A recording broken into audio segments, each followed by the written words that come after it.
अस्सलाम वालेकुम, Abid Zia from Pakistan property leaders, Bahria town Karachi. जी व्यूवर्स, कैसे हैं आप? उम्मीद करता हूं बखैर वफ़ियत होंगे। व्यूवर्स, कंस्ट्रक्शन के हवाले से हमारे क्लाइंट्स की बहुत ज़्यादा क्वेरीज थी कि हमें कंस्ट्रक्शन के बारे में अपडेट किया जाए कि यहाँ बहरिया में क्या प्रोसेस है और किस तरह से इस काम को उस तरह अंजाम दिया जा सकता है।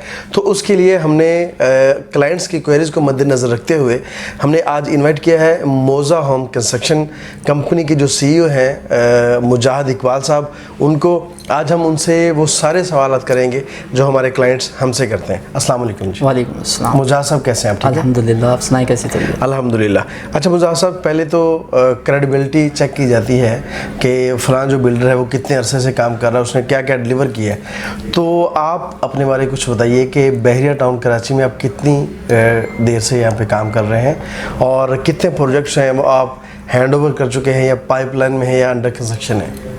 जी आबिद भाई, अल्हम्दुलिल्लाह 2 साल से हमारी कंस्ट्रक्शन स्टार्ट है बहरिया में माशाल्लाह, जिसमें हमने 2 से 3 प्रोजेक्ट जो है वो हमने हैंड ओवर करवा दिए हैं। कुछ पाइपलाइन में है, 7 से 8 प्रोजेक्ट सही, और उसमें से कुछ जो है वो फिनिशिंग पे है और उसको जो है ना हमने उसके लिए अप्लाई किया हुआ है, कंप्लीशन के लिए अप्लाई किया हुआ है। सही माशाल्लाह। इसमें 500 गज़ का गोल्फ सिटी में भी है और 250 गज़ के प्रीसेंट 8 में भी है। इसी तरीके मुख्तलिफ प्रीसेंट्स में, मतलब हर कैटेगरी पे आप काम कर रहे हैं? जी अल्हम्दुलिल्लाह। 125 गज़ में है, 250 गज़ में और 500 गज़ में हमारे। सपोज कि अगर कोई कहता है कि मुझे 1000 गज़ का मैंने विला रेडी करवाना है या मुझे 200 गज़ का 2000 गज़ का फार्म हाउस मैंने रेडी करवाना, तो उसके लिए जी अल्हम्दुलिल्लाह हमारे पास टीम है। 1000 गज़ का भी हम जो है वो विला कंस्ट्रक्ट कर सकते हैं। सही। तो 200 गज़ 2000 गज़ का भी कर सकते हैं। सही, ये तो बहुत अच्छी बात है जी।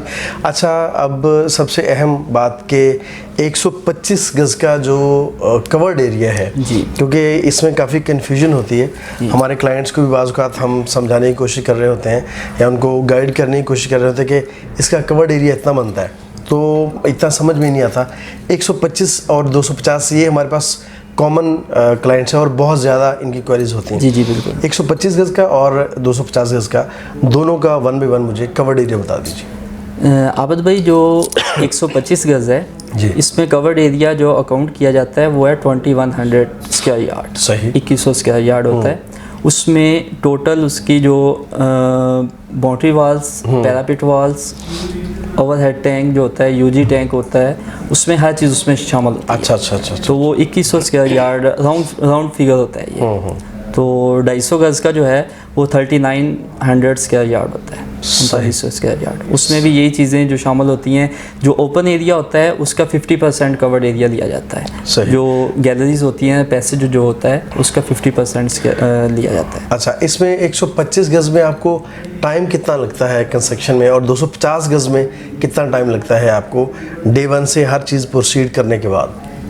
बहरिया की NOC के बाद जिस दिन उनकी फाइनल डिमार्केशन हो जाएगी, डिगिंग के बाद फाइनल डिमार्केशन होती है। फाइनल डिमार्केशन से लेकर 7 से 8 मंथ के अंदर जो इसको जो है कवर किया जाता है। 125 गज़ फिनिशिंग हो जाती है। है। कंप्लीशन के लिए हम अप्लाई कर देते हैं। सही। लास्ट 8 मंथ होते हैं, इससे ऊपर नहीं जाता। और इससे पहले 250 जो है वो 10 मंथ तक चला जाता है। अच्छा, सही। अच्छा, इसमें कोई ऐसा आप सहूलत दे रहे हैं कि पर मंथ आपको पे किया जाए?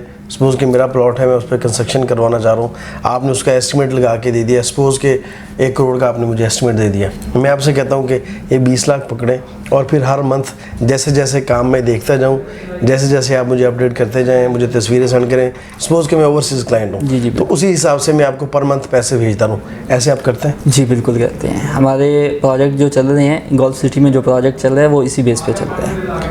वो हमारे जद्दा के क्लाइंट हैं, उन जैसे वो मतलब कि हमारे पास पेमेंट भेजते हैं, हम काम कर रहे हैं, वो मंथली हमें पेमेंट भेज रहे हैं। सही। अच्छा, अलॉटमेंट और NOC के दरमियान जो ड्यूरेशन है वो डॉक्यूमेंटेशन का, वो कितना है बहरिया का?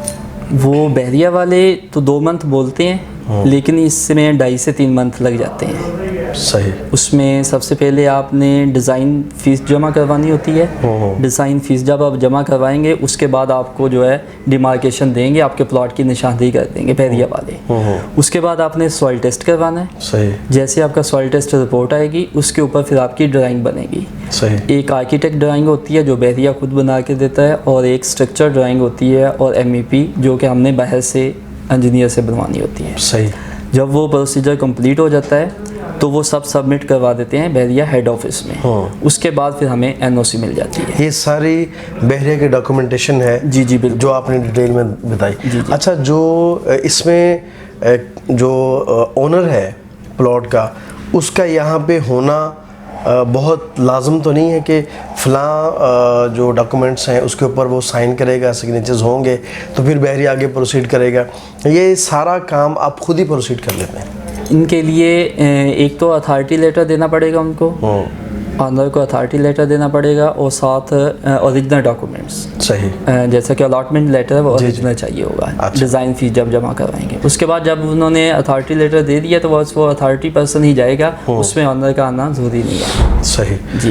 तो इसमें कोई इश्यूज़ तो नहीं है? मतलब बाज़ औक़ात हमारे क्लाइंट्स कहते हैं यार कि मैं तो डॉक्यूमेंट्स जो है ओरिजिनल हैंड ओवर नहीं करना चाहता, तो ये थोड़ा सा गाइड कर दें कि ये लाजम होता है और इसमें उनको कोई ख़तरे वाली बात तो है नहीं? इसमें कोई इशू नहीं है। जस्ट जब हमने डिज़ाइन फ़ीस जमा करवानी उस वक्त अलॉटमेंट चाहिए। जब हम वो अलॉटमेंट के साथ डिज़ाइन फ़ीस जमा करवा देंगे तो अलॉटमेंट हम वापस कर देंगे आप। हमें ज़रूरत नहीं है उसकी। सही। उसके बाद जब इसका इंटीरियर डिज़ाइन जो होता है, आर्किटेक्ट ड्राइंग बनानी है, उस वक्त उनका होना लाजमी है, क्योंकि उन्होंने खुद डिज़ाइन करना है, अंदर का सेटअप खुद डिज़ाइन करना है कि उनको बेडरूम कितने चाहिए, किचन किस टाइप का चाहिए, वो चीज़ें उन्होंने खुद डिज़ाइन। सपोज कि वो ओवरसीज़ क्लाइंट है तो फिर जो अथॉरिटी पर्सन है उसका होना जी बिल्कुल। वो ऐसे होगा कि हम उनको ऑप्शन भेज देंगे, 5 से 6 ऑप्शन भेज देंगे, उनमें से वो एक सिलेक्ट कर लेगा कि ये वाला ऑप्शन मुझे पसंद है, आप इसके ऊपर काम कर लें, तो वो हम जमा करवा लेंगे। अथॉरिटी लेटर जो बंदा होगा वो मतलब जमा करवा सकते हैं। अच्छा मुझा साहब, ये बताइए कि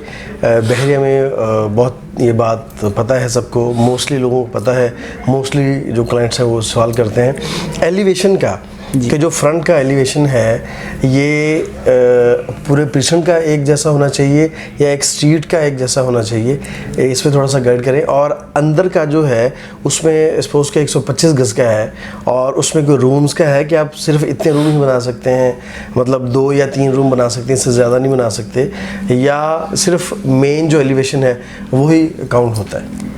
आबिद भाई, सबसे पहली बात है जो अंदर वाली बात है, आर्किटेक्ट ड्राइंग है वो हम क्लाइंट के मर्ज़ी से होगी। सही। क्लाइंट अपनी मर्ज़ी से डिसाइड करेगा कि 125 गज़ में उसको 3 रूम चाहिए या 4 चाहिए, वो उनकी मर्ज़ी से होगा।